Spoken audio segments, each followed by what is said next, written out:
springtime. I remember when it rained. I remember nighttime, the happiness and pain.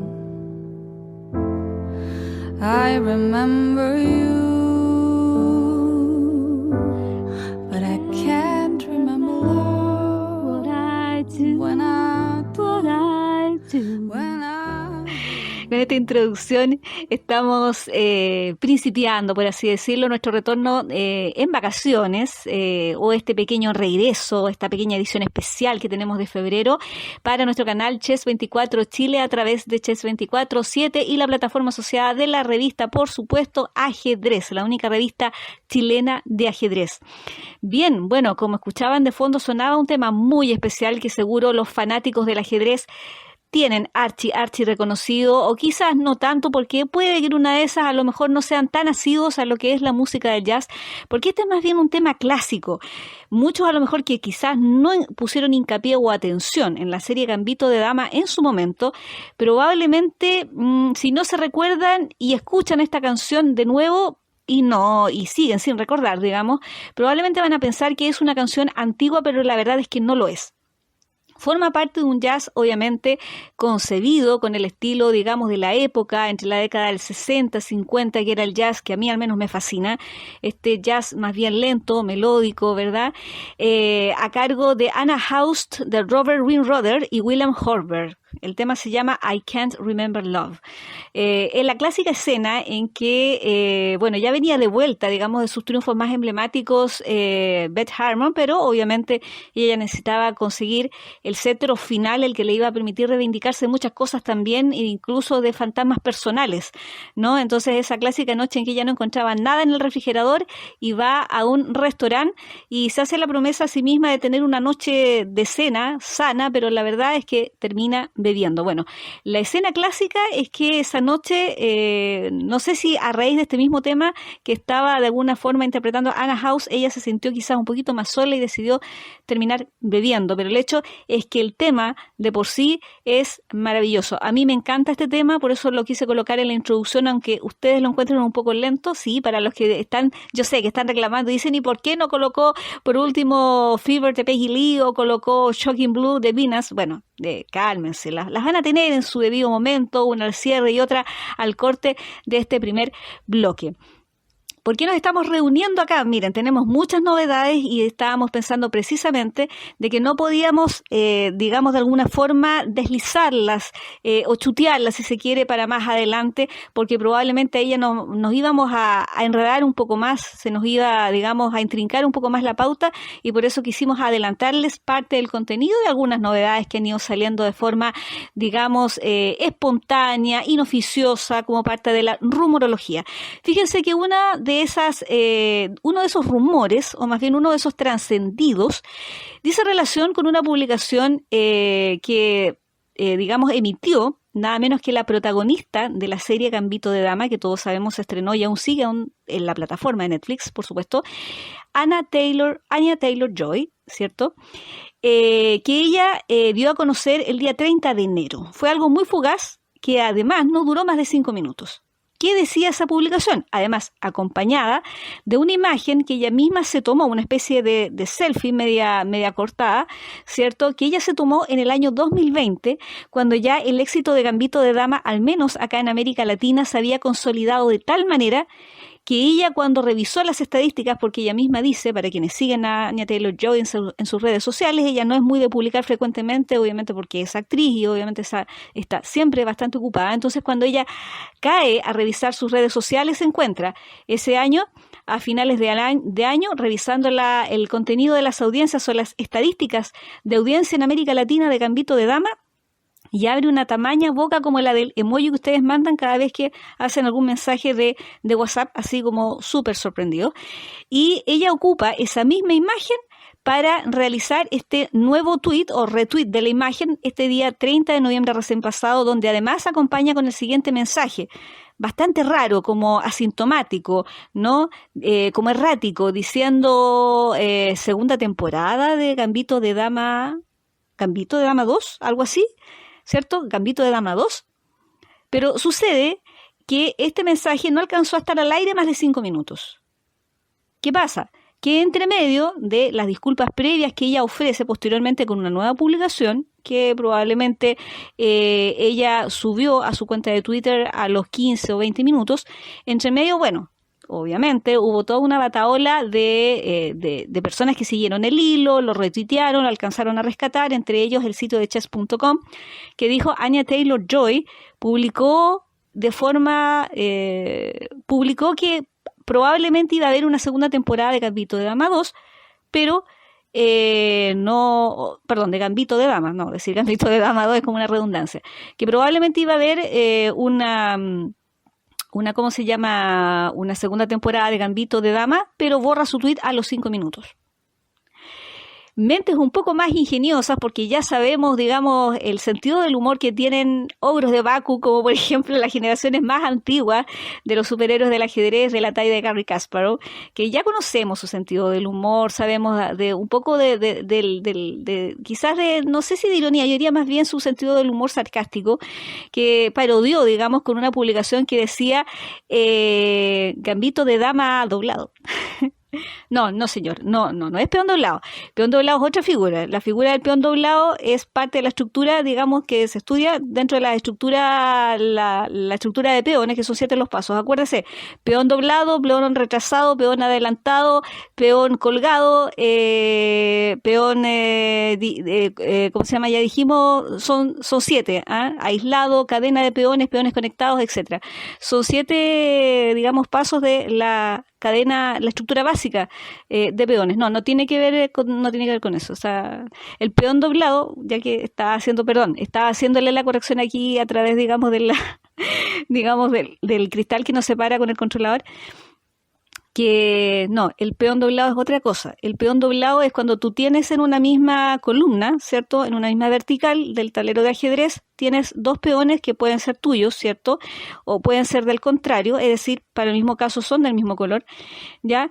Y la verdad es que tener uno detrás del otro no es muy conveniente porque es más bien redundante. Por lo tanto, puede que tenga algún propósito, alguna ventaja cuando actúan como uno, de alguna forma para atacar, pero resulta ser mucho más beneficioso, ¿cierto?, cuando los puntúas como si fueran 2 peones al momento de defender. Esa es la diferencia. Así que son 2 figuras completamente distintas. Una es la apertura del gambito de dama, la otra forma parte de la estructura de peones, y el gambito de dama, recuerde bien, que es cuando tú declinas o rehusas, ¿cierto?, capturar C4 de las blancas. ¿Ya? Para que quede súper claro. Ya, aclarada, digamos, ahí la teoría de estructura de peones y además lo que significa la apertura gambito de dama, seguimos, digamos, con lo que estábamos conversando. Bien. Quedamos en que Garry Kasparov había hecho, digamos, esta pequeña parodia, ¿no? Y, bueno, hubieron muchos medios que además siguieron haciendo comentarios de esta publicación, que como les digo, después no se demoró más de 15 o 20 minutos la misma Anya Taylor-Joy en subir una nueva publicación, desmintiendo de alguna forma esa publicación, con una foto de un gatito así como arañando, como las gatas, una cosa así, queriendo decir my apologize, my account was hacked, es decir, las disculpas del caso porque la verdad es que mi cuenta fue hackeada. Ahora, ¿qué pasa con esto? Y aquí viene el análisis, el pequeño análisis, si es que cabe hacer un análisis, digamos, de un rumor o de algo que partió como un germen, y muchos dirán quizás no hay que darle más importancia o no hay que darle una importancia más allá de lo estrictamente necesario, pero la verdad es que es bien atractivo si se dan cuenta como pauta noticiosa, o colocarlo siquiera como dentro de la pauta noticiosa, porque da para un análisis bien exhaustivo, y ya van a ver aquí en este primer bloque que va a ser más largo que el segundo. ¿Por qué? ¿Ya? Primero que todo, porque ella dice my account, ¿cierto? My Twitter account profile was hacked. ¿Ya? My apologize, my Twitter profile account was hacked. ¿Ya? Mi cuenta, es decir, mi perfil de Twitter fue hackeada. Pero sucede que cuando a ti te hackean una cuenta de una red social, tú no la sigues ocupando. a menos que la logres recobrar, es decir, a menos que el individuo que te la hackeó se haya puesto en contacto contigo, haya ofrecido un rescate para que tú no pierdas contenido, porque a veces pasa que rostros muy publicitarios, qué sé yo, influencers, actores de cine, gente, digamos, de connotación pública, por decirlo de alguna manera, ¿cierto? A veces prefieren efectivamente, porque no todos están en posición de querer perder el material, muchos a veces no tienen simplemente el respaldo del contenido que han subido y la verdad es que les da pena perder una cuenta y efectivamente a veces se prefiere, digamos, dar lo que el hacker pide, más si son personas obviamente que pueden hacerlo, ¿no?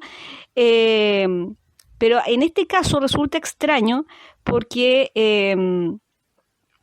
la verdad ella obviamente no entrega mayores detalles de nada, pero cuando una cuenta es hackeada, por lo general tú no vuelves, digamos, a recobrar tu cuenta, vuelvo a insistir, a menos que a través de algún rescate, que no entro en detalle, ¿cierto? A menos que hayas recobrado tu cuenta a través de algún tipo de rescate, que casi eso no suele suceder. Por lo tanto, lo que hacen la mayoría de las figuras públicas ya es abrir otra cuenta, porque saben que en menos de 5 minutos y después de la bomba 7 que ella se había mandado 5 minutos atrás, lo más probable es que vuelva a tener el doble de seguidores de la gente que tenía, ¿verdad?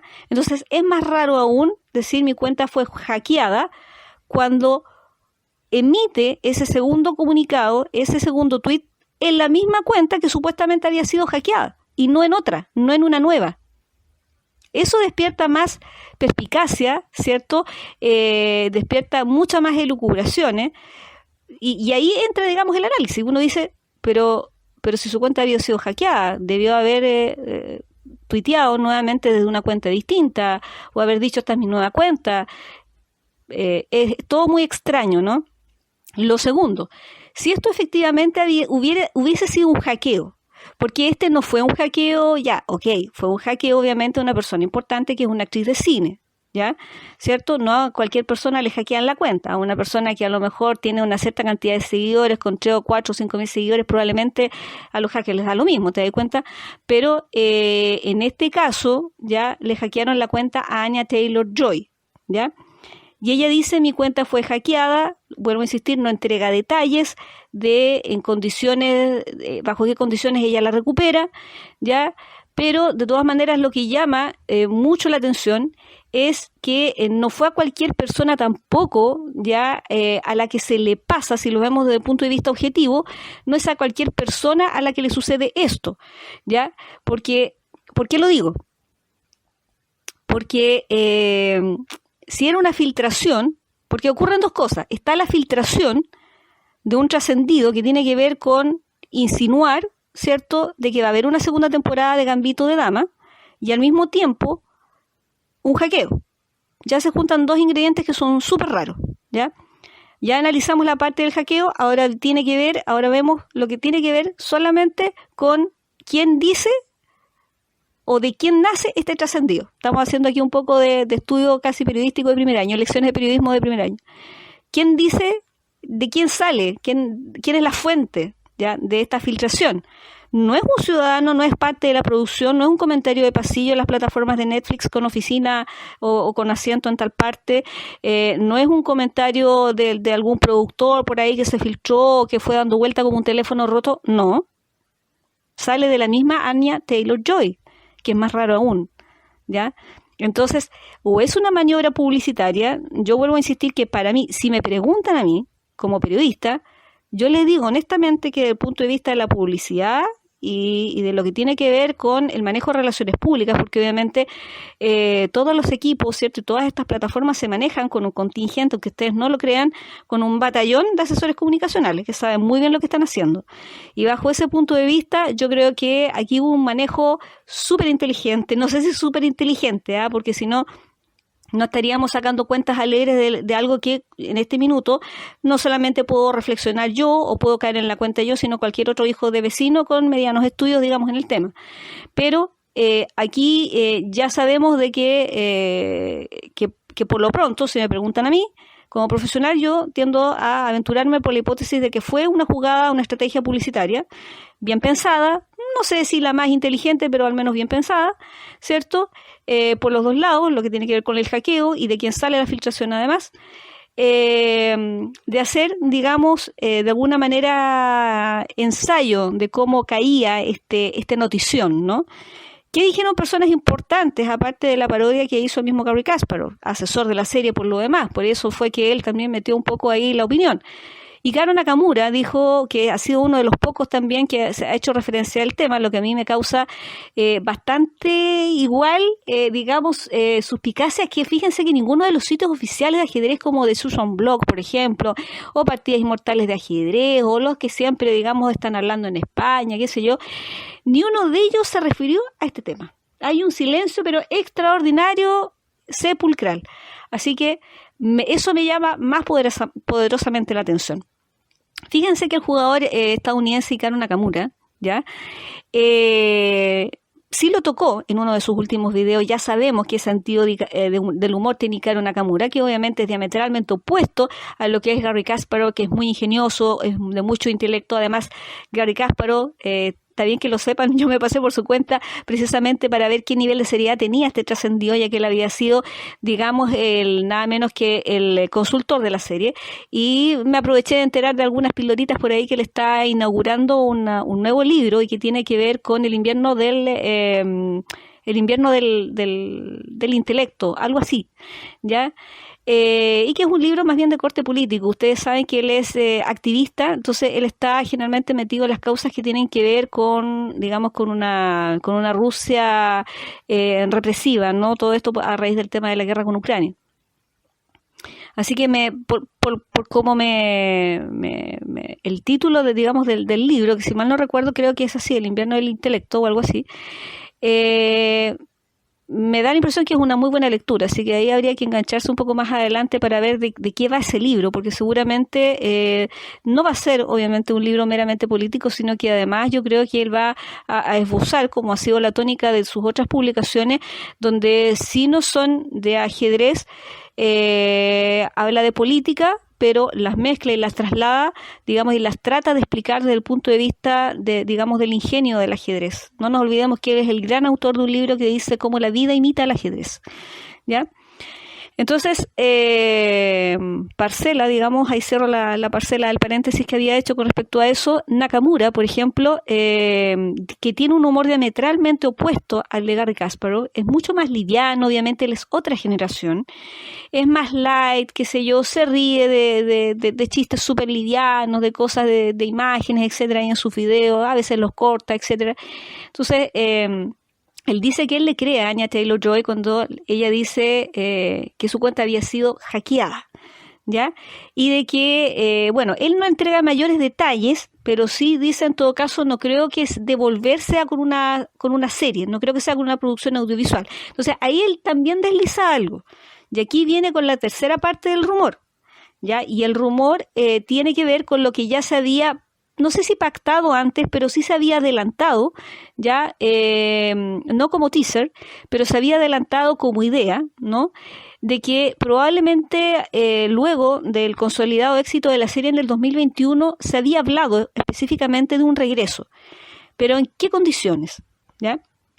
Y aquí viene esta segunda pequeña clase, no sé si a lo mejor les va a gustar, que no es una cátedra, por supuesto que no, pero uno no pretende hacer aquello, pero si sirve, bueno, bienvenido sea, porque da para analizar este tipo de cosas también, ¿no? Pero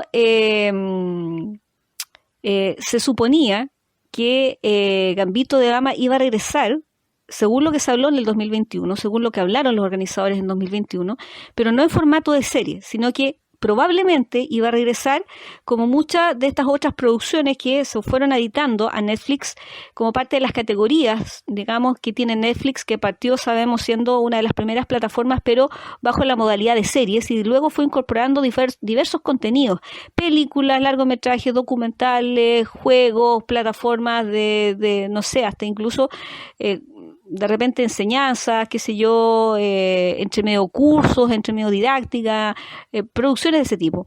Entonces, me da la impresión de que van a aprovechar todos estos updates que va teniendo de a poco, por decirlo de alguna manera, la plataforma de Netflix en cuanto a contenido, para incorporar algún tipo de didáctica, por decirlo de alguna forma, un contenido que sea más dinámico, que esté más relacionado con el juego del ajedrez, pero que al mismo tiempo rinda homenaje al personaje central de la serie, ya que era Beth Harmon.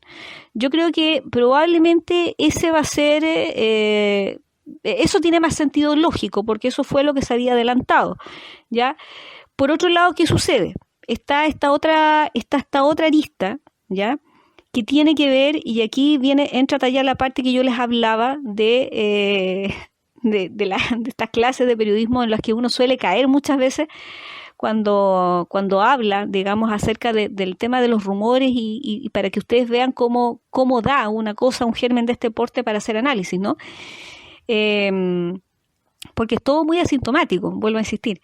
De quién sale, de quién trasciende, se juntan dos cosas, hackeo, más un personaje central que supuestamente es víctima de una filtración o de un hackeo, no se sabe.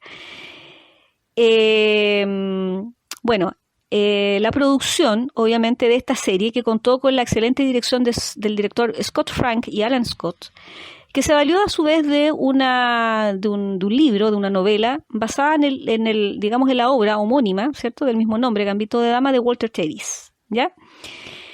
Sucede que Walter Tevis, si muchos de alguna forma leyeron, los entusiasmados que probablemente maratonearon desde el primer momento con Gambito de Dama, cuando Gambito de Dama salió al aire, probablemente escarbaron mucho material sobre el tema de la novela, quisieron leer el libro para enterarse, porque a todo esto nadie sabía que existía la novela cuando salió la serie de Gambito de Dama, entre las cuales yo también me incluyo, que ya obviamente lo leí, me lo devoré, pero sucede que muchas personas se enteraron que incluso, por ejemplo, el mismo actor Heath Ledger en algún momento había tenido la visión de haber traído este excelente material a la pantalla, pero en su cabeza como productor, ya no obviamente como actor, o a lo mejor una de esas quería tener algún papel como actor, alguna significancia como actor dentro de la producción, pero él ya en su calidad de productor, digamos, que ya estaba haciendo producción, la intención de él era realizar un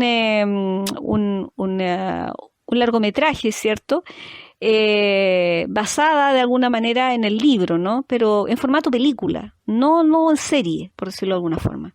No, bueno, finalmente sabemos cómo murió Heath Ledger, fue un proyecto que quedó trunco, está dentro de las carpetas de lo que se dijo, quedó dentro de los trabajos de Heath Ledger, y finalmente quedó ahí, volando, digamos, ese proyecto, ¿no? Cae a las manos de Scott Frank, y Scott Frank tiene la fortuna de ser asesorado, no sé si directamente por las personas que trabajaron de alguna manera en su momento con Walter Tevis, porque dicho sea de paso, hay muchas películas, para que ustedes lo sepan, inspiradas en los libros y en las biografías novelescas de Walter Tevis, ¿ya? Hay mucho cine, ya que ustedes a lo mejor ignoran, entre la década del 70, del 80 y del 90, inspirado, digamos, en los libros de Walter Tevis.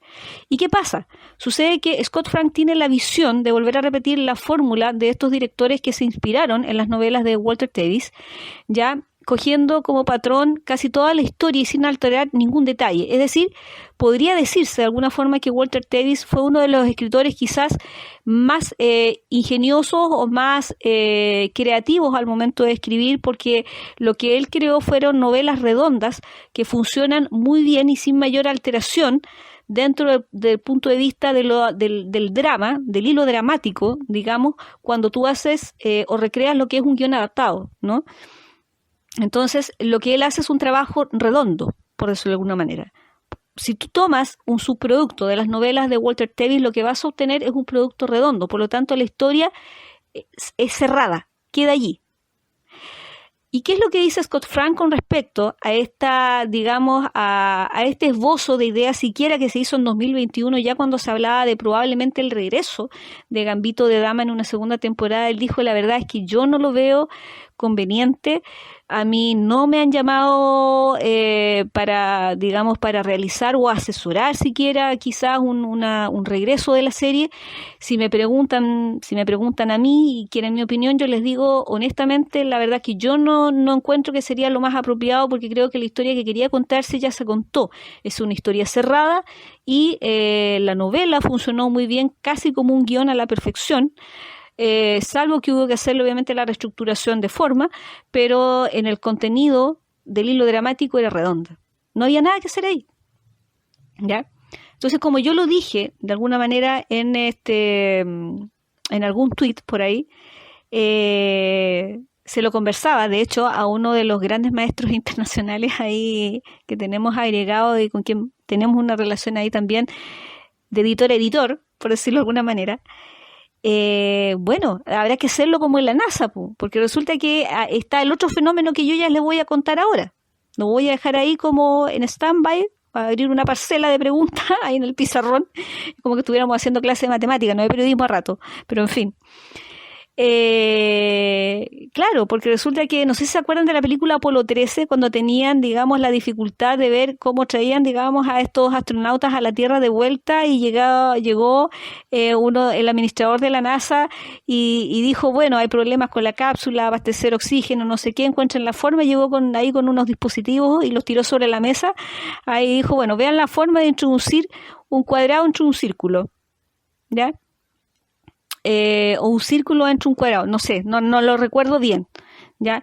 Pero esto es lo mismo, ¿ya? No me acuerdo quién fue creo que fue con él, hablando con él, yo le dije, bueno, tendrán que hacerlo como en la NASA, ¿no? Entonces, porque si la novela de Walter Tevis era cerrada y era redonda, ¿ya? Era tan perfecta, digamos, y era tan redonda en sí misma, bueno, habrá que encontrar la fórmula, de alguna manera, para que en esta oportunidad sea el cuadrado del tablero de ajedrez, digamos, el que tenga que colocarse, digamos, adentro de una historia, ¿no? ¿Ya? O al revés, más bien, perdón, al revés, que sea precisamente el encontrar el círculo que pueda calzar adentro, digamos, del cuadrado del ajedrez, ¿ya? Sí, eso tiene más, eso tiene, exactamente, eso tiene más sentido. Habíamos partido por el círculo, obviamente con gambito de dama, para sustentar obviamente una historia de ajedrez, y ahora ya no tenemos historia, ¿cierto? Sabemos que queremos contar algo que tiene que ver con el cuadrado del ajedrez, por lo tanto, ahora lo que tenemos que hacer es tratar de insertar el círculo adentro del cuadrado. Ahí está. Exactamente, esa es la idea. ¿Y qué es lo que pasa con esto? Bueno, aquí viene el análisis que yo había dejado en suspenso, ¿ya? Entonces, ¿qué es lo que pasa?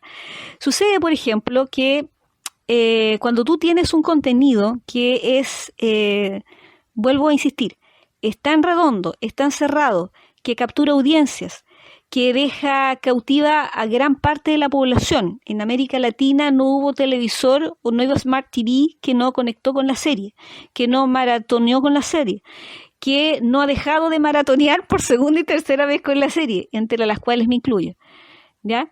Porque la verdad es que ver Gambito de Dama una y otra vez, hay que decirlo, es un lujo, ¿ya?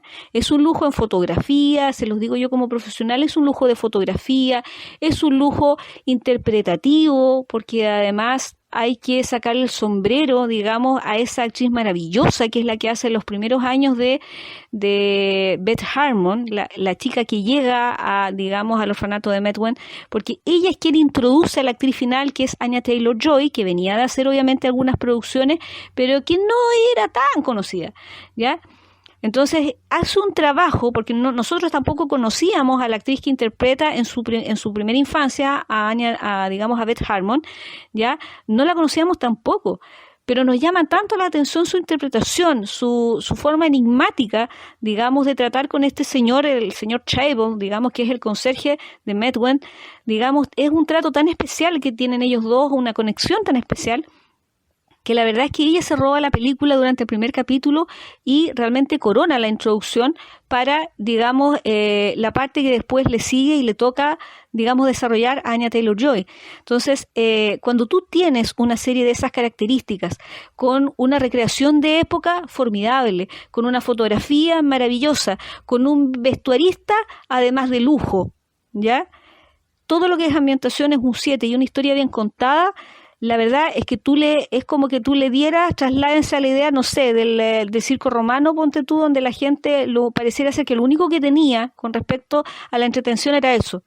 Y pareciera ser que lo único que tenían las personas aficionadas al ajedrez hasta antes de Gambito de Dama, era sentarse a jugar con un hijo de vecino o en la tablet o en estos juegos que obviamente tú puedes recrear a través del sistema virtual, o muchas veces empezarlo en un tablero de estos DGT, empezarlo físicamente y llevártelo a la virtualidad también después. Antes de eso parecía que lo único que teníamos era eso, y después de Gambito de Dama pareciera ser que queremos más, queremos ir por más. Entonces, ese fenómeno de masas que también debiera estudiarse. ¿Y por qué lo toco?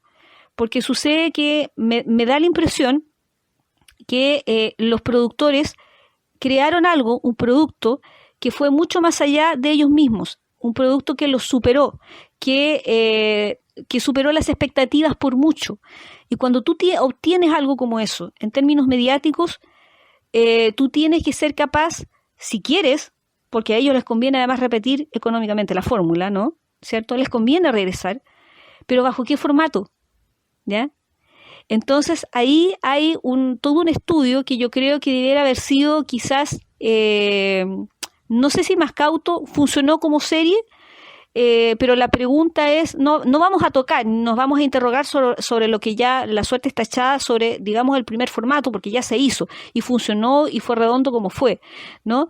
Pero si tú tienes que seguir respondiendo a la necesidad mediática de las personas que piden consumir una segunda temporada, vas a tener que hacer, digamos, un estudio de cómo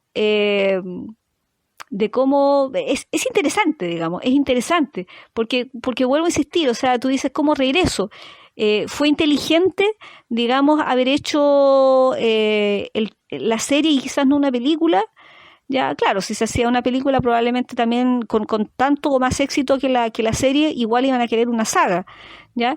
Pero transicionar de 7 episodios que te dejan súper atrapado a una película, puede ser, y a lo mejor a la gente no le va a gustar tener 1 hora 50, 1 hora y media o quizás hasta 2 horas solamente, porque ya los atrapaste con, digamos, con un hábito que tiene que ver con el maratoneo y con una historia que se cuenta por capítulos, ¿ya? Entonces es bien interesante de coger eso desde el punto de vista mediático en las escuelas de periodismo, que obviamente hoy día dentro de la malla están incorporando obviamente nuevos contenidos, dicho sea de paso. ¿Y por qué lo estoy comentando?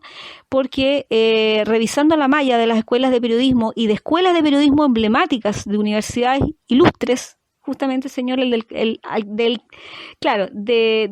la casa de estudios a la que le decían antes, la casa, el canal del Angelito, ya, para que ustedes sepan de qué casa de estudios estoy hablando. Un sobrino, al que le aprovecho de mandar un saludo, ¿cierto? Porque él entró, digamos, a esa casa de estudios con un puntaje nacional, así que está más que regaloneado él, está más que feliz, entró una ingeniería, entonces está súper feliz. Además entró por la puerta ancha como un bólido. Sí, justamente, puntaje nacional. Entonces, él me decía que estaba revisando las mallas curriculares de otras carreras, porque resulta que a él le toca, hay un plan común, obviamente como en todas las carreras, hay un plan común donde a ti te meten un montón de contenido que es completamente ajeno, digamos, al área facultativa de lo que tú estás estudiando, que eso siempre sucede en los primeros años, ya es como para disciplinar a la vida universitaria al alumno, eso es así, ya. Entonces él dice, yo no tengo ningún problema con eso, lo tengo más que asumido, pero el hecho es que ¿por qué me colocan a mí ramos de, por ejemplo, filosofía, cuando yo me estoy dando cuenta acá de que la carrera de periodismo no lo tiene? Y si me pongo a mirar, periodismo tiene, además, pareciera que no, bueno, dice que no tienen ni clase o tienen pocas clases, y bueno, ese fue el comentario de él. Pero sucede que cuando yo me pongo a ver la malla y él me la manda, sucede que me pongo a ver un montón de cosas. O sea, por ejemplo, ponte tú, no sé, metodología de la investigación, que es un ramo de apoyo para 5º año. Cuando tú empiezas a hacer la tesis, está en el 2º año. Y estadística está en el lugar donde debiera estar metodología de la investigación en 5º año. ¿Ya? Entonces, no entiendo. Ramos que están en el 2º año, que debieran estar en 5º, ¿cierto? Y ramos que son de 2º año y están en el último año. La verdad es que no se entiende, ¿ya? Así que, bueno, y mayas además que obviamente han sufrido, no sé si los embates propios, digamos, de la parte curricular, porque sí es un comentario, este es un comentario muy personal y muy aparte, digamos, vuelvo a insistir, muy a título personal, ha sufrido unos embates, digamos, la malla curricular de la carrera de periodismo en Chile terribles, ¿ya? No se parece en nada, es un muy pálido reflejo de los 5 años que se estudiaban hasta hace no muy poco. Bien, eso sería, señores, con respecto a lo que tiene que ver con Gambito de Dama, ¿no? Bueno, vamos a ver qué va a pasar con la serie, ¿no? Ahí, bueno, se sabe que por lo pronto el mismo sitio digamos, de la serie también como que abrió un pequeño fuego ahí también como, porque además a este comentario que partió por Anya Taylor-Joy como una especie de hackeo, supuestamente desmentido por ella, se sumó también ¿cómo se llama? El comentario que hizo también, de forma muy extraña, la misma cuenta de Twitter de la serie, donde también lo comenta, pero, o sea, no comenta, digamos, el Twitter de Anya Taylor-Joy, no, sino que dice, ¿les gustaría que hubiera una segunda temporada? ¿Se fijan? Entonces igual todo es muy raro. Todo es muy raro. Entonces, yo ahí sí que les tuiteé y yo les dije lo siguiente, en inglés. Keep the times, keep the glamour, but even more importantly, yeah, uphold the principles and values of the time. ¿Ok? O sea, es decir, mantengan la época, mantengan el glamour, pero sobre todo, y mucho más importante, mantengan los principios y los valores de esa época.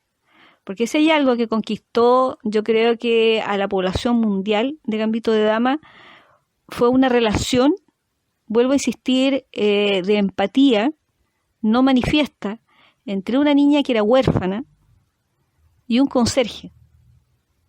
Y al mismo tiempo una relación, una demostración de lealtad gigante que sobrepasa los límites, yo diría, de hoy día de cómo nos tratamos incluso entre las familias, ¿no? Incluso entre hermanos. Ese gesto final de Yolín, por decirlo, de decirle, ya me devolverás el dinero porque para algo somos hermanas. Entonces, hay algo de la serie en cuanto a los principios que tiene que ver con lealtades, con principios, con valores que eran propios de la época. Puede que ustedes no estén de acuerdo conmigo, puede que entre los 50 y los 60 la sociedad haya sido en la apariencia muy correcta, que ustedes no estén de acuerdo conmigo, que sean detractores a esa época por muchas razones, por razones políticas que a lo mejor estaban escondidas, por razones que probablemente había una sociedad quizás más trabajadora que era oprimida, por verdades que no se sabían, vivía mucho de los prejuicios, digamos, mucho de la imagen. Estamos totalmente de acuerdo con aquello. Pero sin embargo la sociedad, y eso hay que decirlo, no se puede desconocer porque no hay dos verdades ni dos versiones distintas sobre aquello, es que el ser humano, de todas maneras, era mucho más sano. El ser humano era mucho más sano y a partir, digamos, de las épocas posteriores, obviamente, la civilización ha ido cayendo en una decadencia y se ha ido degenerando, digamos, de una forma que ya todos hemos podido apreciar, ¿sí? Así que bueno, esperemos lo mejor, digamos, de Gambito de Dama. El sitio What's on Netflix, que es un sitio que a veces principia, qué sé yo, con estas especies de resúmenes que ustedes revisan cuando... Ustedes saben que siempre llegan notificaciones ahí a Netflix, a la plataforma de Netflix. Pareciera que ya le estoy haciendo propaganda a la plataforma, solamente con el puro hecho de la posibilidad de un Gambito de Dama 2. Las plataformas, todas estas plataformas, para no hablar exclusivamente de Netflix, ya sea HBO, Paramount, Amazon, etcétera, tienen sus ítems ahí donde tú puedes, donde tú puedes, por ejemplo, ir seleccionando o ir tiqueando, ahí checando, ¿cierto? Por las series que ahí te van nombrando, que probablemente se van a ir liberando una semana más, en 10 días más, el próximo mes, etcétera, y tú vas ahí chequeando las que quieres que efectivamente el sistema te avise. Bueno, en efecto, bueno, yo por lo menos coloqué ahí, digamos, ¿cómo se llama? ¿Cómo se llama? Mis preferencias, ¿no?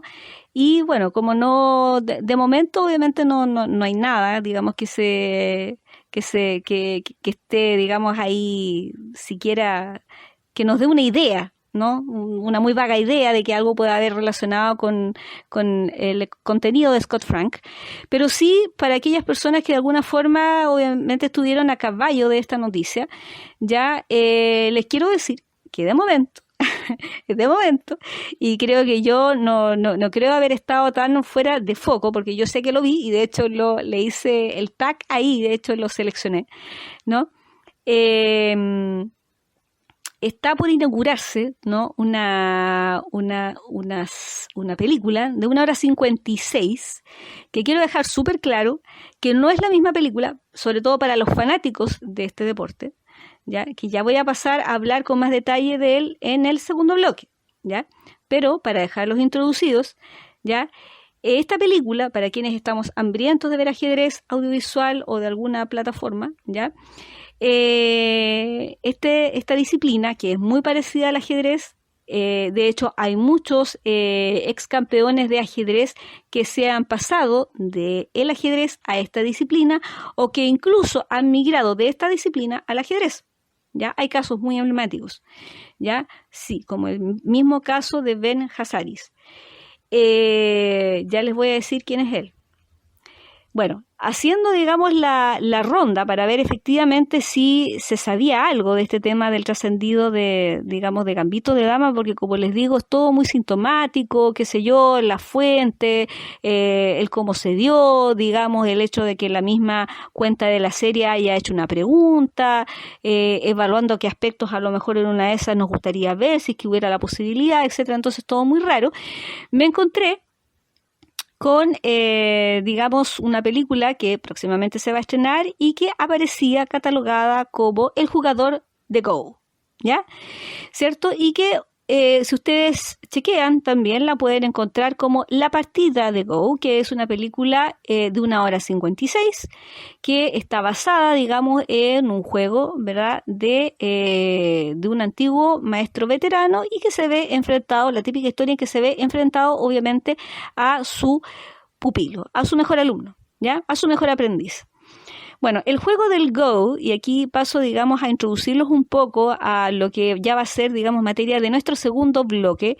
El juego de Go es un juego de fichas, o más bien de piedritas, porque prefieren los jugadores de Go hablar responsablemente de que las fichas son piedras, ¿no? Como que fuera un juego vikingo, como de runas, más o menos como que tiene esa espirituosidad, por decirlo de alguna manera, ¿ya? Pero tiene obviamente una impronta antiquísima, estamos hablando de 2500 años atrás en la antigua China, es un juego que ha migrado de China, digamos, a Japón, etcétera, y ha adquirido diferentes nombres, ¿no? Ha pasado a ser una especie de Chudan, ha pasado a ser, digamos, iGo cuando salió de China a Japón, y cuando sale de Japón, digamos, o más bien, digamos, de Corea, porque en Corea también tiene un nombre. Por lo tanto, cuando sale, digamos, de Oriente a Occidente, pasa a ser simplemente el juego de Go, ¿ya? Pero tiene más o menos esa impronta para que ustedes entiendan de 2500 años, por lo bajo, ya es un juego muy antiguo, es un juego disciplinar, al igual que el ajedrez, es un juego más de intuición, probablemente más de creatividad, tiene reglas que al parecer son más simples porque tú en el ajedrez generalmente tienes que estarte perfeccionando, no nos olvidemos que en el ajedrez todo el tiempo están saliendo variables nuevas que los mismos jugadores proponen cada vez que se superan a sí mismos sus capacidades de juego y esas variantes se van adquiriendo por jugadores de nuevas generaciones.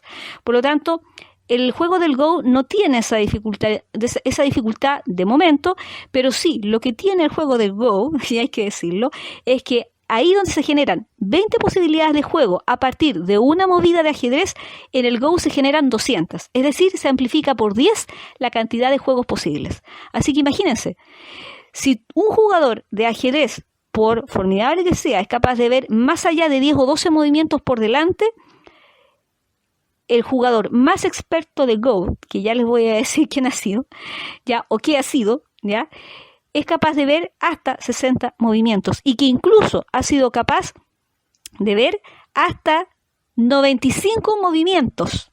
Ha mejorado su capacidad de juego en 95 movimientos por delante de anticipación, ya en el torneo más emblemático jugado en el Four Seasons Palace de Seúl, en Corea, el 9 de marzo de 2016. La gran final entre el experto del juego del Go, Lee Sedol, ¿ya? Que además un jugador muy joven, con 20 y tantos años, ¿ya? Que había entregado su vida al Go y que además se vio enfrentado por segunda vez, ¿cierto? Recordemos lo que ocurrió en el año 1997 con Deep Blue y el match que disputó con Garry Kasparov, donde Garry Kasparov pierde frente a Deep Blue, ¿verdad? Frente a la máquina, que fue el primer evento en que se computó, digamos, la performance de un jugador de ajedrez frente a la máquina en este sentido, y que se repite a través del Google DeepMind, ¿cierto? Challenge Match de 2016 del equipo de Reino Unido, compuesto por 15 personas que estaban detrás de la creación de la matriz de DeepMind como sistema operativo y que a través del programa AlphaGo le hicieron competir contra este máximo exponente que era un noveno dan, el reconocido noveno dan, porque ese es el título que tienen los grandes maestros, así como existen las categorías de grandes maestros internacionales o gran maestra femenina o gran maestro qué sé yo, etcétera. En el ajedrez existe lo que es el noveno dan, en lo que es el Go, en el campeón. Nada menos, para que ustedes entiendan, Magnus Carlsen ha sido 5 a 6 veces campeón de ajedrez, pues el señor Lee Sedol, para que ustedes tengan una idea, a la corta edad que tiene, a los 26, 28 años, o sea, esa era la edad que tenía en el 2016, llevaba a su haber 18 campeonatos mundiales de Go ganados. Y él, cuando se enfrenta a las cámaras, porque si ustedes ven el documental, que primero, creo que yo estoy súper segura, yo no puedo estar tan loca porque yo estoy segura de que vi, digamos, este documental que por lo demás se llama AlphaGo, para que ustedes lo googleen, Alpha tal cual con PH intercalada, AlphaGo se llama el documental. Creo que estuvo en Netflix y yo pondría mis manos al fuego, porque a mí la memoria no me falla, y mucho menos, digamos, la parte fotográfica. Yo estoy segura que yo lo vi en Netflix y después quedó descatalogada. Pero está, de todas maneras, disponible en la plataforma de YouTube para que ustedes lo vean y está subtitulado al español, así que ahí no hay problema. Bueno, AlphaGo es el documental que registró la partida, el match del siglo, ¿cierto? La Google DeepMind Challenge Match de 2016 del equipo del Reino Unido contra, Seúl, Corea en este caso, con Lee Sedol. Lee Sedol se enfrenta a las cámaras ante una ráfaga de flash y en el punto de prensa previo, él dice que va a hacer todo su mayor esfuerzo, porque además el Go exige no solamente de una disciplina muy similar al ajedrez, sino que exige además de un entrenamiento y de una fortaleza psicológica que es superior, yo diría, al ajedrez, y de una fuerza de voluntad. Entrena la fuerza de voluntad o la disciplina, o una especie de, bueno, todos sabemos cómo son los orientales, pero de alguna manera podríamos decir que entrena entrena espiritualmente al jugador para ser resiliente, ¿ya? Y en ese sentido, ¿cuál es la primera, digamos, el primer punto de prensa que da previa a la primera partida? Lee Sedol dice: yo voy a hacer y voy a dar, que no les quepa la menor duda, voy a dar hasta mi última gota de esfuerzo por defender la dignidad de la inteligencia humana frente a la máquina. Porque yo les voy a demostrar que al ser humano no le puede ganar una máquina. Que a mí me pareció genial. ¿Ya? A lo mejor a algunos no les gustó, dijeron, mira, Feng Hui, que es fue el otro, digamos, campeón europeo, que 5 meses antes, y esto es bueno que la gente lo sepa, 5 meses antes había perdido contra este mismo software que era AlphaGo, y que 5 meses antes no estaba optimizado para competir contra Lee Sedol, ¿ya? No había sido entrenado, digamos, en las partidas que probablemente Lee Sedol ya había ganado. Le gana sin ningún problema y le da una paliza a Feng Hui que él no lo podía creer.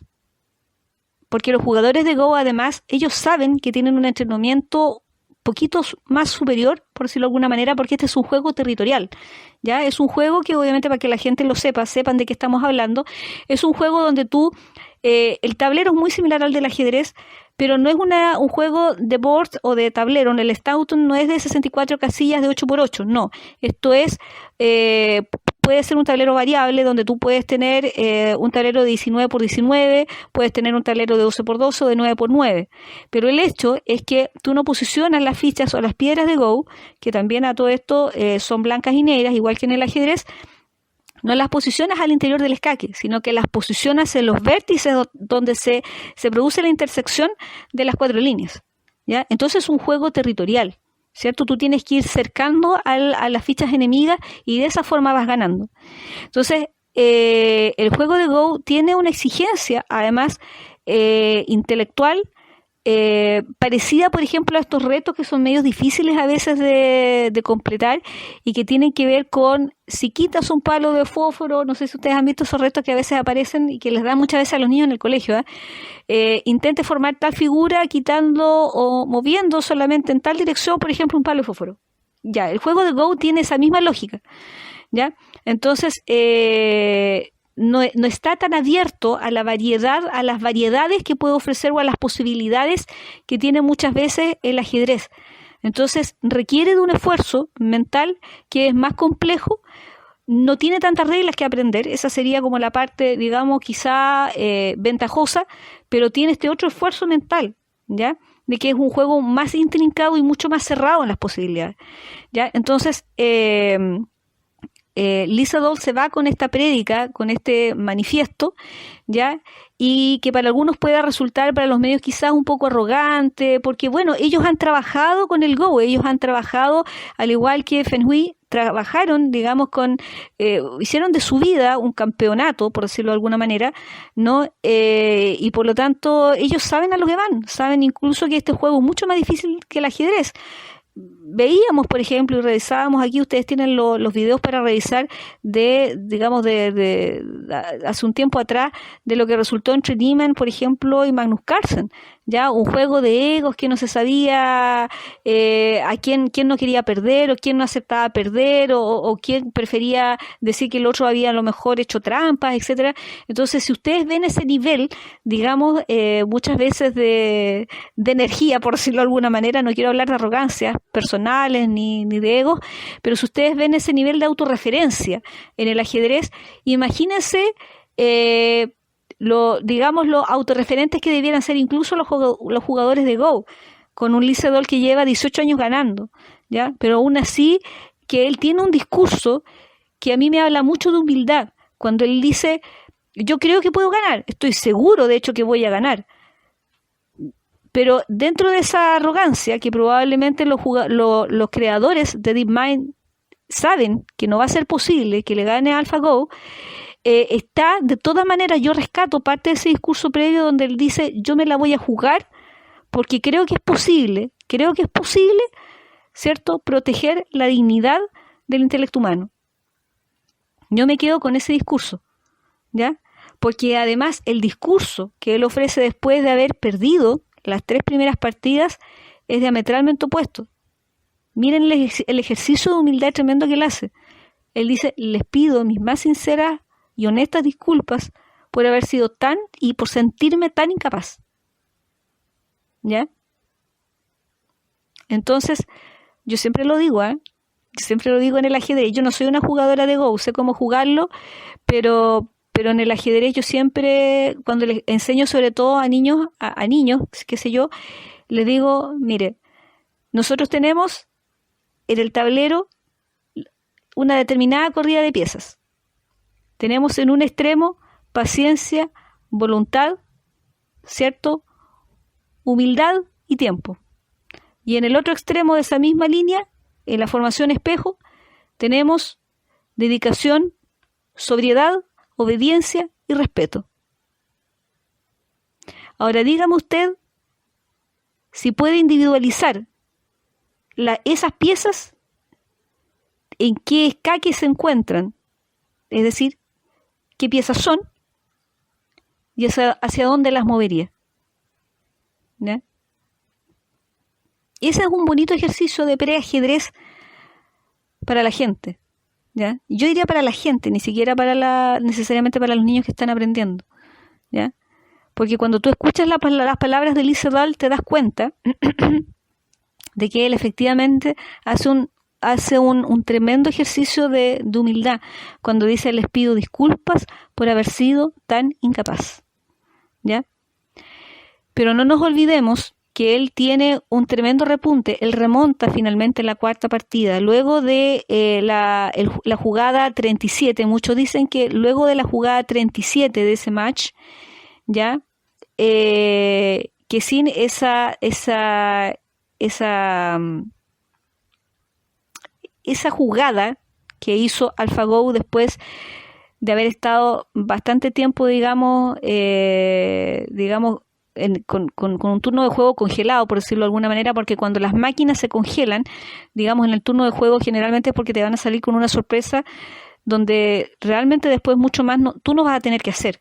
Entonces, en la jugada 37, donde AlphaGo se detiene en su turno de juego, Lee Sedol sale a fumarse un cigarro, según entiendo, AlphaGo efectivamente le da una paliza que termina con él en la primera partida, ¿ya? No obstante, si no se hubiera producido esa jugada número 37, no hubiera sido posible, obviamente, la 78 que se dio en la cuarta partida. ¿Por qué lo digo? Porque la jugada 78, aunque ustedes no lo crean, Lee Sedol logra revertir lo que había ocurrido en las 3 partidas anteriores. Logra engañar a la inteligencia artificial en lo que se llama el verdadero juego de la imitación.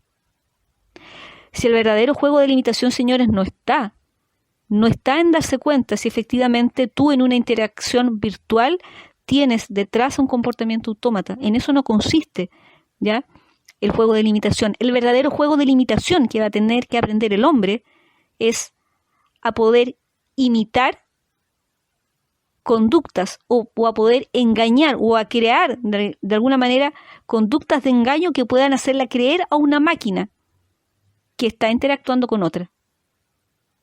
Y eso es lo que logra Lee Sedol. A eso se enfrenta Lee Sedol cuando pierde finalmente el challenge. Bueno, lo pierde, obviamente, claro, porque le ha ganado por lo menos unos 3 rounds por mayoría a AlphaGo. Pero él logra arrebatarle una partida que yo creo que nadie podría haber estado en condiciones de hacerlo. De hecho, creo que ningún jugador de ajedrez ha estado en posición de ganarle una máquina prácticamente. Pero sin embargo, Lee Sedol es capaz de derrotar en una partida a un juego que es muy superior al ajedrez en la cantidad de juegos que se generan a partir de un solo movimiento, ¿ya?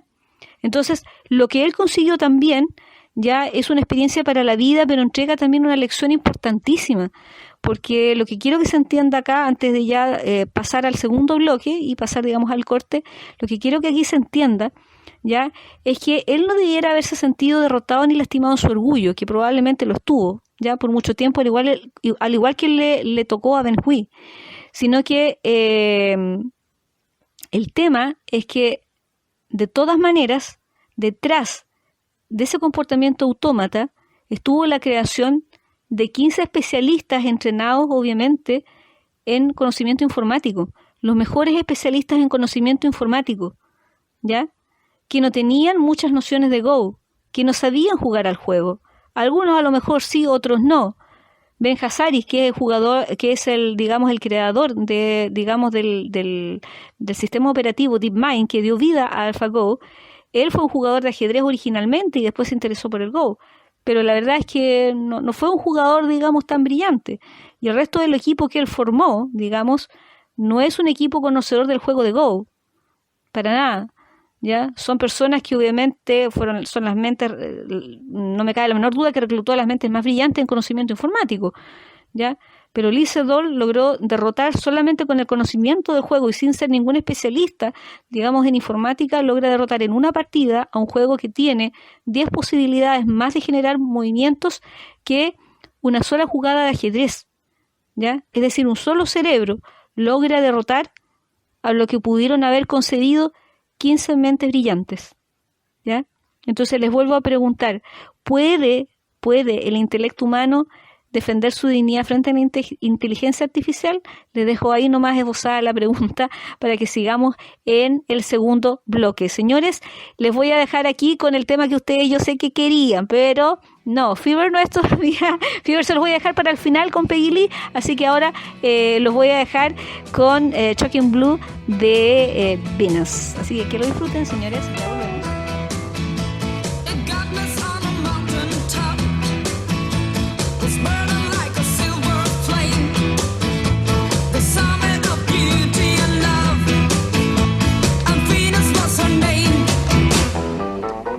She's got it, yeah baby, she's got it. Well, I'm your Venus, I'm your fire, and your desire. Well, I'm your Venus.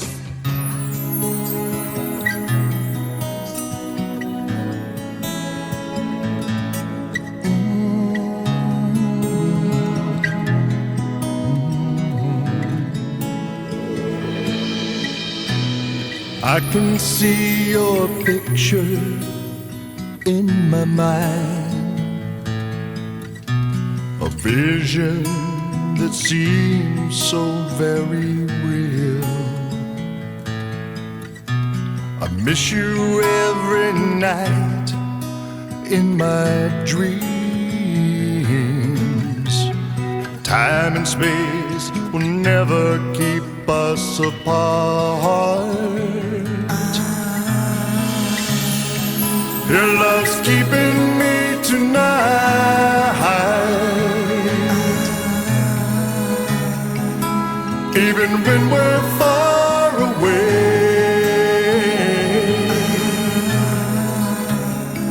Your love's keeping me tonight,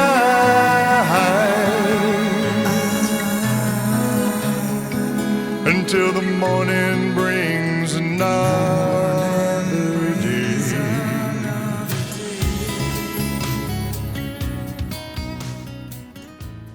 Qué gran canción la que suena de fondo, por supuesto, y no podía ser de otra forma, dando la bienvenida ya a este segundo bloque, y como lo prometido es deuda, vamos a seguir hablando de lo que dejamos pendiente y que introducimos ahí en el primer bloque, y como dijimos que a lo mejor va a ser quizás un bloque más masculino, podríamos decir. No hay muchas mujeres que tampoco jueguen al Go, al menos acá no es muy masivo, digamos, el juego en América Latina, o más bien en Occidente. En Occidente puede ser, pero no en América Latina en realidad. Pero si ustedes, por ejemplo, van a cualquier colegio de Seúl o de Corea, la verdad es que es parte, digamos, del reglamento, sino parte, digamos, de los talleres extraprogramáticos, ¿no?, de los alumnos. Forma parte, digamos, del rigor del sistema curricular en los primeros ciclos de aprendizaje, tener talleres al menos de Go o de iniciación al Go, y de ahí muchos de ellos, bueno, incluso imagínense que la misma carrera de Lee Sedol comenzó en las provincias, según dicen. Él venía muy de provincia y llega, digamos, a Japón, casi la misma historia, digamos, de esta película que se estrenó en el año 2006 del director Tian Su-swan, que tiene el mismo nombre, además el mismo apellido más bien, de esta conocida plataforma, digamos, de divulgación de contenido de ajedrez que está en YouTube, de Chu-swan Blog, ¿cierto? Y que rodara esta película que se llamaba El Maestro de Go, que narraba la historia de Wu Qingyang, ya que era un maestro de Go que había aprendido en China, pero que lamentablemente por los embates de la Segunda Guerra fue a dar, digamos, a Japón. Recordemos que durante la Segunda Guerra Japón era un aliado de Alemania. Así que ahí, digamos, no la tiene que haber tenido fácil el personaje. Ya esa es la película, digamos, de 2006, que también se la recomiendo que vean. No sé si va a ser fácil que la encuentren. Se llama El Maestro de Go, ¿ya? Así que, bueno, obviamente, como les estaba diciendo, para dejar cerrada la idea, iba a ser un bloque más masculino, y por eso también iniciamos con una banda sonora distinta, obviamente, que ya, digamos, se aparta de lo que es un poco Gambito de Dama, pero no obstante conservamos, obviamente, la esencia de de esta edición especial que quisimos hacer de verano aquí en febrero, de regreso, digamos, frente a este rumor de lo que había sido probablemente una especie de hackeo a la cuenta de Anya Taylor-Joy. Así que, bueno, de hecho el mismo sitio que yo comentaba antes, What's on Netflix, a través de la prestigiosa columna de Kenny Moore, ¿cierto? De hecho esbozaba, digamos, un poco la idea de que la misma cuenta de Twitter ya de la serie, aparte de haber hecho también una especie de réplica del comentario de Anya Taylor-Joy, siguiendo con el juego y sugiriéndole obviamente a los seguidores que aportaran con ideas sobre qué les gustaría, por ejemplo, si es que fuera el caso, no es que vayamos a rodar una segunda parte, ¿cierto? Que no se entiendan y vayan a pensar de que esto es así, pero por ejemplo, ¿qué les gustaría? Entonces, en ese comentario medio sintomático, digamos, que dio a conocer la cuenta de Twitter de la serie, también dice la página, digamos, What's on Netflix, esas páginas ustedes saben donde se descargan, digamos, las novedades de Netflix. Hoy día, les comentaba antes, tú te vas a las plataformas de HBO, de Amazon Prime, de Paramount, del mismo Netflix, y vas viendo lo que se va adelantando para la próxima semana, 10 días más, o incluso el mes que sigue, y tú puedes dejar ahí programado para que te avise el sistema. Pero sucede que obviamente, ¿no? Decía la misma página, What's on Netflix, que a veces, de alguna manera, digamos, abre, por decirlo de alguna manera, la agenda para aquellas personas que no se esperan mucho, digamos, al teaser de contenido que adelanta Netflix en su misma plataforma, sino que lo coloca ahí en la web. Decía que de todas maneras, aparte de ese comentario, digamos, de la misma cuenta de Twitter de la serie, igual de un tiempo a esta parte que ha ido descontinuando, digamos, sus publicaciones, porque obviamente es una cuenta que se abrió con motivo únicamente de la serie.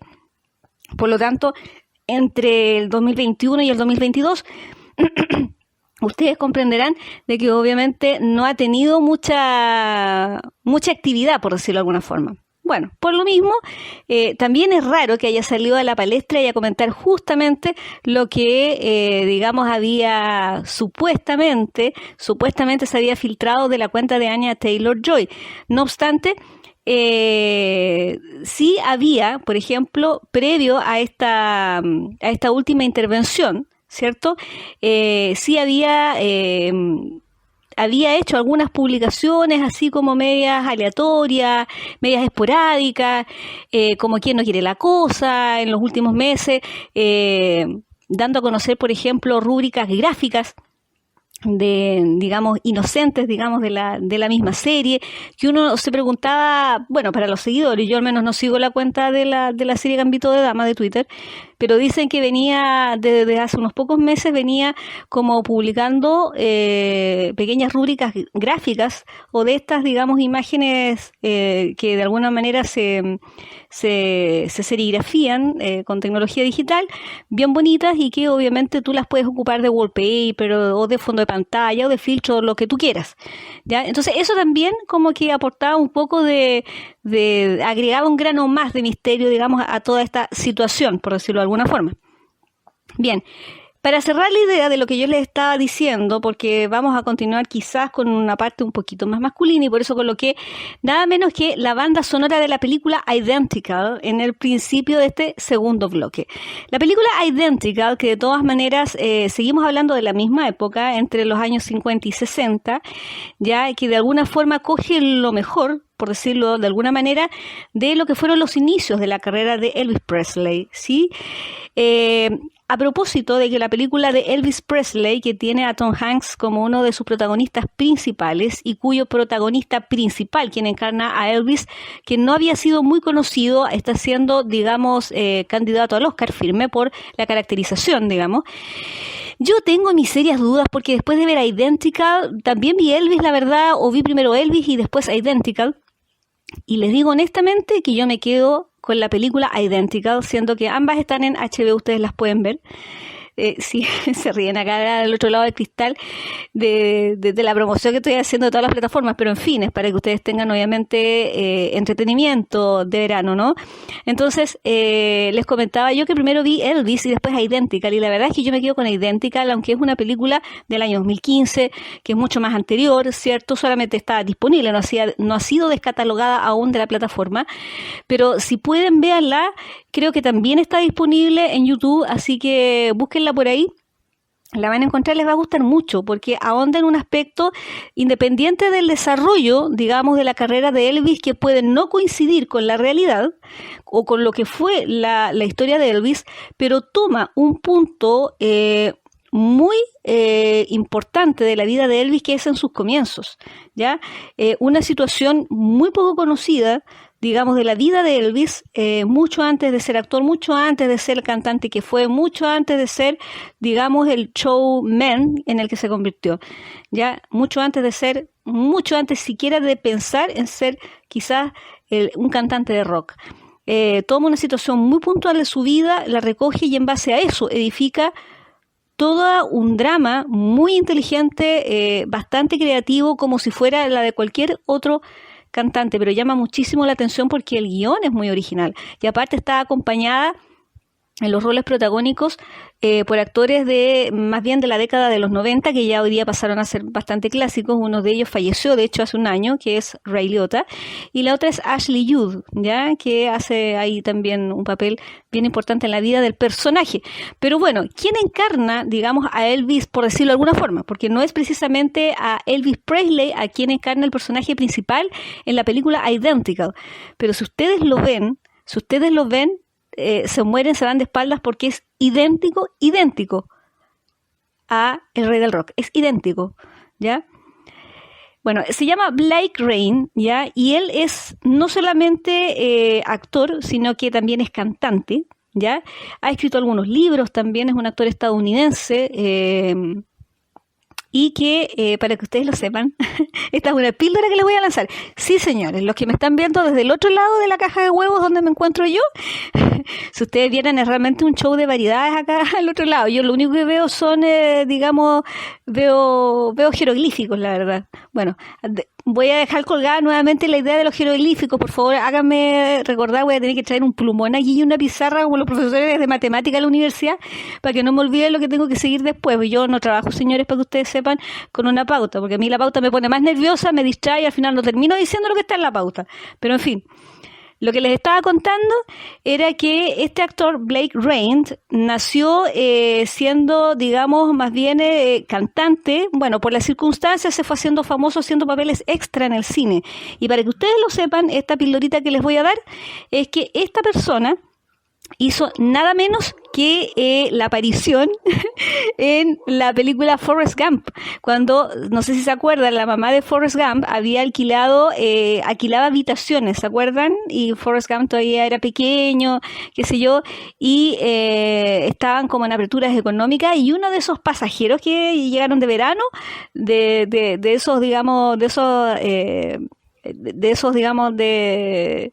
de las personas, digamos, que arrendaron, digamos, le arrendaron pasaron como pensionistas por la casa de Forrest Gump, y que le enseñó, decía Forrest Gump, a bailar el rock and roll. Él dijo unos pasos medio extraños que después dijo se convertirían en todo un hito. Bueno, ese personaje que ustedes vieron bailando era nada menos que Blake Rain, ¿ya? No obstante, él adopta el nombre de Blake Rain cuando ya se consolida, digamos, como un actor profesional a partir precisamente de la película Identical. Pero antes de eso, él hizo una carrera tremendamente meteórica en lo que significa, digamos, el canto, imitando a Elvis Presley. Porque además tiene un parecido, les vuelvo a insistir, que es asombroso. O sea, ustedes se caen de espalda, ¿ya?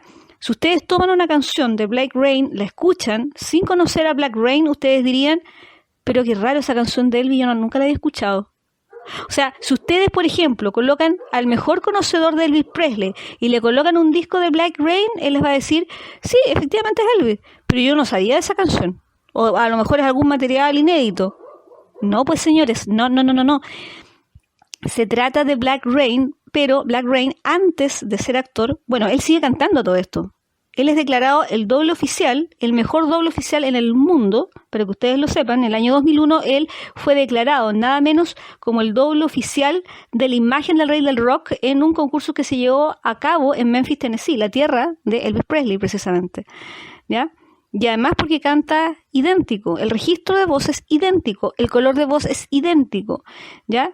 En ese entonces él hizo una carrera meteórica hasta llegar a estas instancias de realities de talentos, como fue American Idol Estados Unidos, que obviamente el formato es distinto al chileno porque realmente llegan voces extraordinarias y personas que se parecen muchísimo a los que tributan, ¿ya? Y cuando él ganó, de hecho, hizo creo que la parte final de la despedida de cuando él ganó, creo que cantó a dúo con Celine Dion incluso, ¿ya? Bueno, cuando él ganó esa instancia American Idol, él finalmente adoptó el nombre de Ryan Felton, ¿ya? Como cantante, ¿ya? Como cantante fue más conocido como Ryan Felton, ¿ya? Pero a partir de la película Identical, pasó a ser el actor Blake Rain, ya, para que ustedes lo busquen la banda sonora de la película Identical en YouTube y se van a encontrar con este temazo que es Your Love is Keeping Me Tonight, que a mí me encanta. Además tiene otros trabajos que son increíbles dentro de ese mismo corte. Bien, señores, bueno, eso era más que nada para seguir amenizando la época, que a mí me encanta la época, lo dije, lo vuelvo a insistir, lo comenté, ya que estábamos hablando tanto en este podcast acerca de lo que se ha publicado, se ha filtrado, se ha dicho y se ha comentado, y se ha seguido el hilo también en Twitter de todas estas publicaciones que han salido por los últimos días, y como les digo, yo sugerí a la misma cuenta, obviamente, de la serie Gambito de Dama, de que se mantengan precisamente la época, que se mantenga quizás el glamour, que nos viene bien ver ese atractivo del glamour también, y que por sobre todas las cosas, y que es más importante, obviamente se mantengan lo que eran los principios y los valores de la época. Punto seguido. Punto seguido. Vamos a retomar lo que estábamos hablando en el primer bloque acerca de esta disciplina del Go, ¿ya?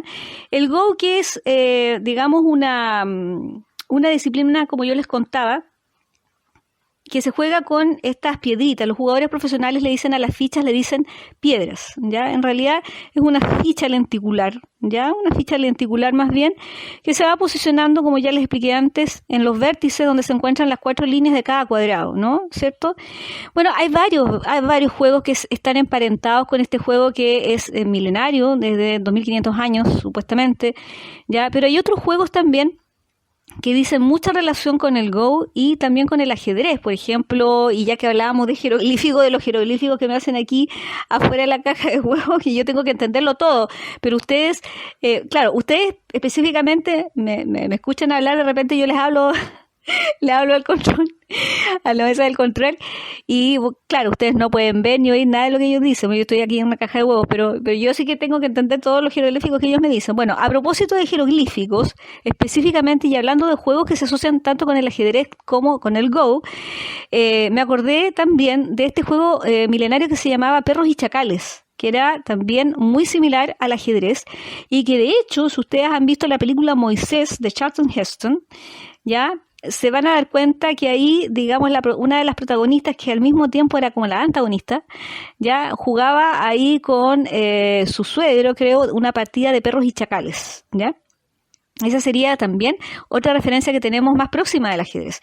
El Go es también muy antiquísimo, porque además el Go no se sabe bien, a ciencia cierta, si está emparentado, por ejemplo, con este otro juego de El Molino, que es un juego de naturaleza más vikinga, ya que por ahí se dice que hay un cuadro muy bonito que se llama Las Jugadoras, ¿ya?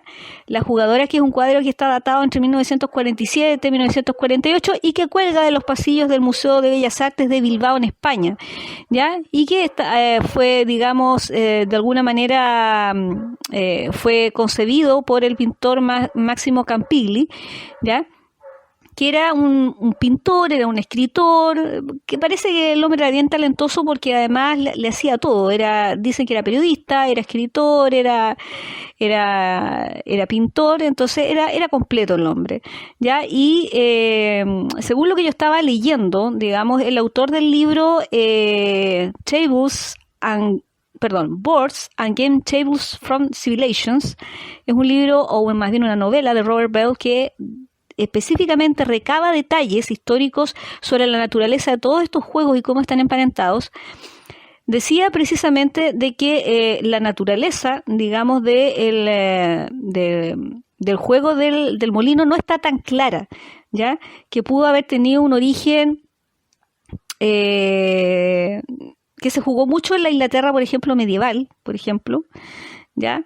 Pero que probablemente es mucho más antigua. Incluso puede existir hasta una versión egipcia, ya que hablábamos de perros y chacales, por ejemplo, juego que se asocia con el ajedrez, ¿ya? Incluso puede haber una versión que se ha encontrado en algunos templos, se han desenterrado de repente muestras o placas así como de barro, de alguna manera, que han estado esculpidas, digamos, y que de alguna manera entregan señas digamos, del patrón del juego, ¿no? El juego del molino, ¿ya? Es un poco, sí, es parecido, podríamos decir, o está emparentado al juego del Go, porque de alguna manera igual trata de 3 cuadrados concéntricos, ¿ya? Pero a diferencia del Go, que se vale, digamos, de las intersecciones, ¿ya?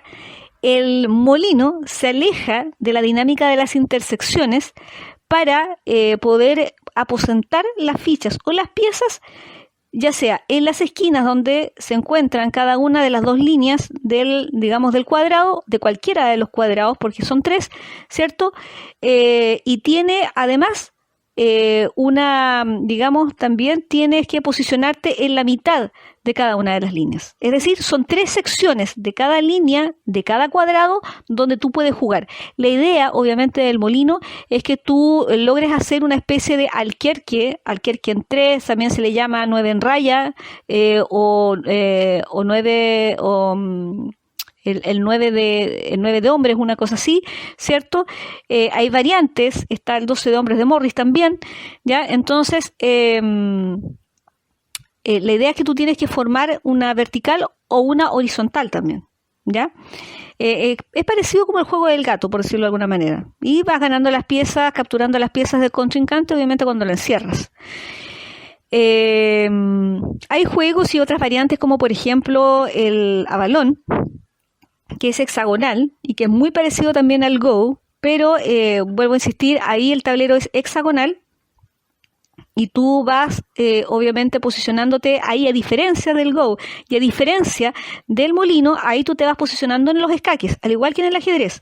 Así que es una mezcla entre lo que sería el Go y una mezcla entre lo que sería el ajedrez, porque funciona con escaque, funciona con piezas blancas y negras y además funciona con piezas lenticulares, al igual que el Go, con 61 escaques, hexagonales, que encajan obviamente muy bien. Todos sabemos que es una de las figuras más perfectas, que encaja de la mejor manera, digamos, geométricamente hablando, y que además consta de 14 piezas por lado, ¿ya? Para que se tenga una idea de cómo se juega el Avalon, ¿ya? Me estaba acordando a propósito del Chess Memory Game, que es un juego que a mí me llama mucho la atención y yo estoy segura que en algún momento existió en mi casa, ¿ya? Tengo un vago recuerdo de haber jugado con una especie de Mikado, que era como el Chess Memory Game, que está también basado en estas dinámicas entre el Go y el ajedrez. Y a propósito del molino, les voy a contar una pequeña anécdota. Cuando yo era niña, ya me acuerdo que para un cumpleaños alguien me regaló un chocolate. Eran otros tiempos, no sé por qué, no sé si había otra apertura de mercado igual, pero venían juguetes y lecturas y cosas para niños tan creativas antes, con unas manos en el dibujo que yo ya, no sé, me lamento de alguna manera de si alguna vez no guardé algún libro que echo de menos, pero yo creo que traté de guardar lo más que pude, porque en ese sentido en mi familia siempre hemos sido así. Los libros que han sido costosos, que son lindos, se guardan, aunque fueran los libros de tu infancia más tierna, digamos, se conservan igual. Pero yo recuerdo que me regalaron ese juego que era el Molino, pero ¿por qué ya no lo tengo? Aquí viene la historia. Sucede que me llegó para un cumpleaños, yo creo que tenía no más allá de 9 años, 8 o 9 años. Venía en una caja, para quienes conocen de chocolates, por ejemplo, la caja del Katzensuchen, ya sí, pues en alemán se llama así. Katzensuchen en lenguas de gato. Es un chocolate clásico, pues. Ya, es un chocolate clásico, ¿cierto? Ya, parecido a ese, era el juego del molino, ya, como la caja, ¿cierto? Y adentro los chocolates, que eran planos, eran las fichas del juego. Chocolate de verdad. ¿Ya? Las fichas eran de chocolate. Venían, digamos, obviamente envueltas con un papel, qué sé yo. Y el otro extremo de la caja, ahí estaba el tablero del molino. ¿Ya? Estaba reseñado el tablero del molino con son instrucciones de juego y todo el tema. Entonces, la idea era que, por mucho que el juego te lo hayan regalado a ti, ¿ya? Obviamente, si yo perdía en el juego, yo perdía mis piezas, pues. O sea, en el fondo perdí mi regalo. Entonces yo me acuerdo que lo jugué con uno de mis hermanos mayores, que en esa época ya estaba en la enseñanza media, creo. Y él me ganó, pues. Él me ganó. Y yo, obviamente, como no me iba a dejar sin regalo, llegamos a un acuerdo y él me dijo, ya, tú te quedás, y me dijo, con el 70% de los chocolates y yo con el otro 30%. Así lo hicimos, de verdad, así lo hicimos, ¿ya? Yo creo que si le cuento, le recuerdo a mi hermano, yo creo que él ni idea tiene, pero yo me acuerdo súper bien porque encontré el juego, pero tan original. Obviamente esas cosas hoy día ya no se ven, no salen, ¿ya? Creo que me dijo no sé, creo que me comentó mi mamá que ese juego tiene que haberlo traído mi abuela, me lo tiene que haber mandado mi abuela a Alemania, no tengo idea, pero tiene que haber sido así, ¿ya? O ella se lo trajeron de Alemania y ella me lo mandó para mi cumpleaños, no sé, pero un error así tiene que haber sido, porque eran épocas en que salían otros juegos para los niños, qué sé yo, el mundo era otro, más sano, había una creatividad en torno a lo que tenía que ver con los juegos para niños que era increíble. Y bueno, el Go, si es por seguir hablando del juego del Go, bueno, hay una película ya que se llama, y que yo creo que la comenté en alguna ocasión, que se llama Le Diagonale du Fou, es decir, la diagonal del loco, se traduce desde el francés al español, y que es una película del año 1984 que en su momento fue galardonada como mejor película extranjera, ya, la que hoy día pasa a ser la categoría de mejor película de habla extranjera. Creo que sí se cambió la categorización para no sé si está desde el año pasado el cambio o va a empezar a regir desde ahora. El tema es que esa película, ya que yo la he comentado, creo que la comenté al pasar en otro podcast, ya en esa película se repasa el juego del Go, porque a los ajedrecistas, como ya dije antes, profesionales, o vienen de jugar al Go, o muchas veces los retirados se interesan por jugar al Go, ¿ya? Pero en esa ocasión, dentro, digamos, de la trama de la película Le Diagonale du Fou, el personaje central, que era un personaje veterano, sobre el cual muchos apostaban de que él podía ganar, porque obviamente era más sabe el diablo por viejo que por diablo, contra, digamos, el avance meteórico de un jugador más joven, y que además decían que para la época como que encarnaba el papel de Cornoy, ¿ya? De Víctor Cornoy, el desertor, qué sé yo, y como que este jugador más joven, que era muy impulsivo además en la película, muy llevado a sus ideas, había desertado de la Unión Soviética dejando a su mujer, en el fondo, con la cual había dejado no tampoco en muy buen pie, digamos, las relaciones maritales, por lo tanto también estaba preocupado su mujer. Y había en esa película, no les voy a spoiler la película, pero creo haberles comentado en algún momento que habían dos personajes ahí que hacían de antagonistas, porque uno de ellos supuestamente trabajaba para la escuadra de Pavius From, que era el jugador joven, ya el que estaba por disputarle al veterano la corona mundial, ¿cierto? Y era su segundo de escuadra de obviamente de estos equipos que forman los jugadores profesionales, obviamente para asistir en entrenamiento a un jugador que obviamente está en el pic de su carrera y en el pic, digamos, del top 10. Y sucede que él llevaba y traía que era lo más grave, jugaba a dos bandas, él llevaba y traía porque servía de mozo de escuadra, o sea, servía, perdón, de segundo escuadra en el equipo del team del jugador más joven, pero al mismo tiempo era como el espía del jugador Akiva Lipskind, también para que ganara. Entonces era un personaje ahí viendo el estándar, ¿no? El personaje de Tac Tac. Y por otro lado, el otro que hacía también de antagonista, que era el personaje de Baraval, ¿ya? Benoît Régien, se llama el actor en francés. Ese actor se veía claramente en una escena, ¿ya?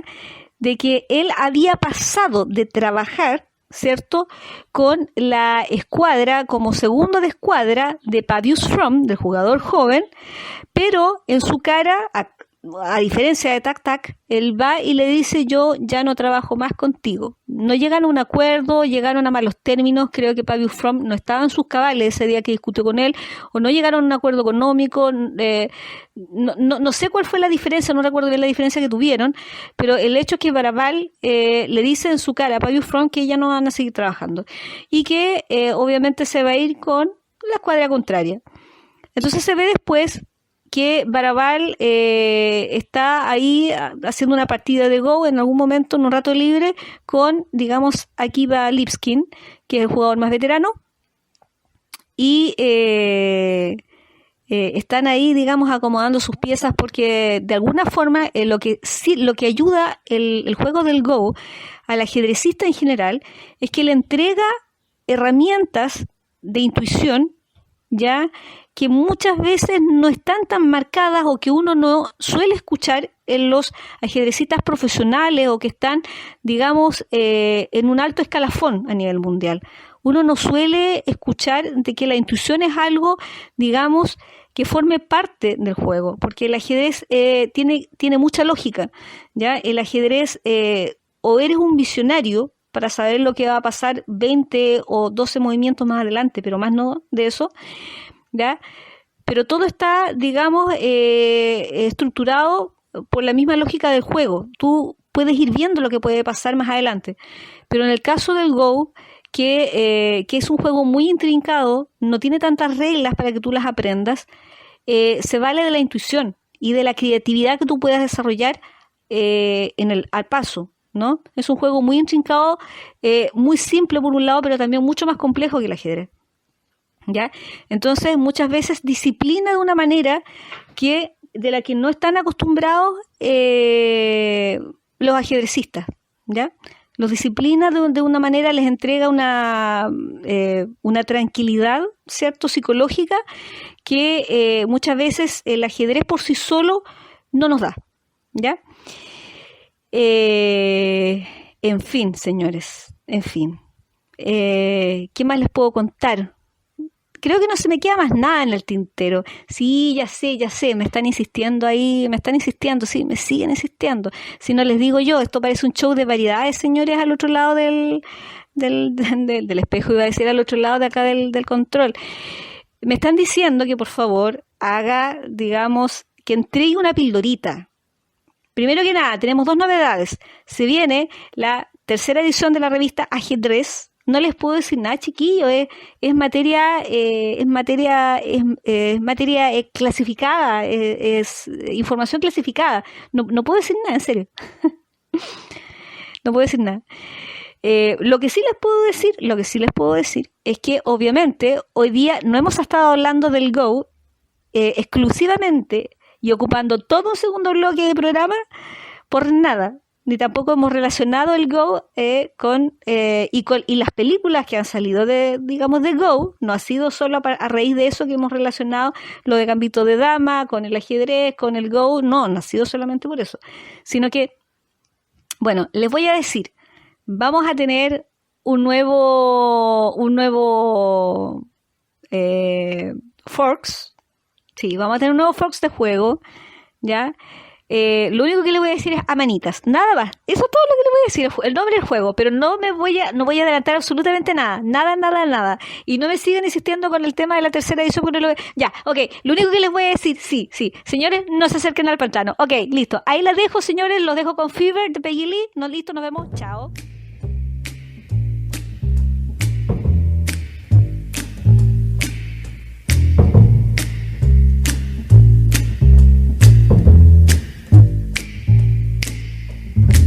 Never know how much I love you. Never know how much I care. When you put your arms around me, I get a fever that's so hard to bear. You give me fever when you kiss me, fever when you hold me tight. Fever in the morning, a fever all through the night. Sun lights up the daytime, moon lights up the night. I light up when you call my name, and you know I'm gonna treat you right. You give me fever when you kiss me, fever when you hold me tight. Fever in the morning, fever all through the night.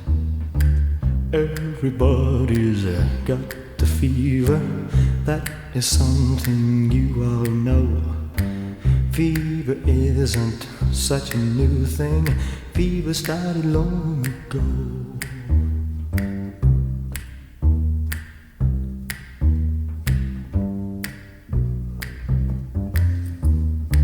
Romeo loved Juliet. Juliet, she felt the same. When he put his arms around her, he said, Julie, baby, you're my flame. Now give us fever. When we kisses, fever with thy flaming youth.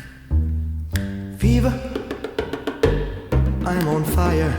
Fever, yeah, I burn forsooth. Captain Smith and Pocahontas had a very mad affair.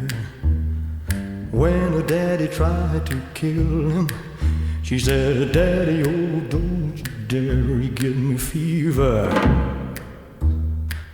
With his kisses, fever when he holds me tight. Fever, I'm his missus, Daddy, won't you treat him